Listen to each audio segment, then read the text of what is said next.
The next question, the member for Toronto-Danforth. Thank you, Speaker. Speaker, my question is for the Minister of Indigenous Affairs.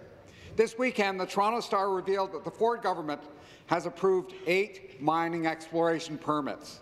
These permits will allow companies to drill for gold on the area that the Grassy Narrows First Nation has declared as an Indigenous protected area. But the government didn't notify Grassy Narrows nor consult with them to get consent. Speaker, did the minister not realize that this was Grassy Narrows territory when he issued the permits? And how could that possibly have been missed? Reply on behalf of the government, the member for Peterborough-Kawartha.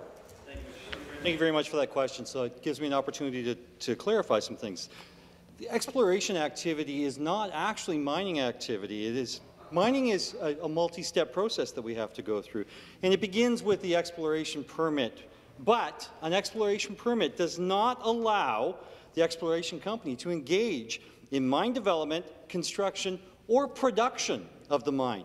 It is a multi-year process that we have to go through, and Ontario is committed to the success of First Nations and seeks to work proactively with First Nations, including ANA, to achieve positive outcomes, including healthy communities, good jobs, and economic prosperity. Mining claim registrations in the area can likely be attributed to an increase in the mineral commodity prices, absolutely.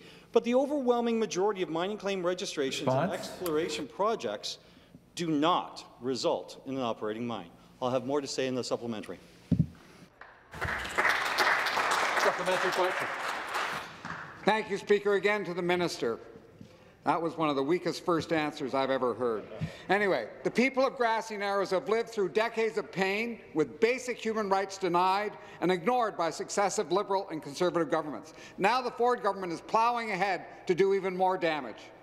Issuing these permits is a violation of the Mining Act and Section 35 of the Constitution, the duty to consult. Grassy Narrows says the mining exploration will compound the harm that mercury and clear-cut logging have already done to their land and their people, and that harm has been considerable. You know that, Speaker. Speaker, will the minister cancel these permits immediately and withdraw mining and clear-cut logging from Grassy Narrows territory? Again to reply, the parliamentary assistant. Thank you, Mr. Speaker. The ministry has worked in good faith with ANA and their neighbours to identify community views and positions on the no-harvest area and seek a balanced path forward that can be applied through the next decade with the Whiskey Jack Forest Management Plan. The Crown takes its duty to consult with Aboriginal communities very seriously. We'll continue to consult with all First Nations on mining exploration and development activities where such activities have the potential to adversely affect a community's established or credibly asserted Aboriginal or treaty rights. We are committed to satisfying this constitutional obligation. Thank you, Mr. Speaker.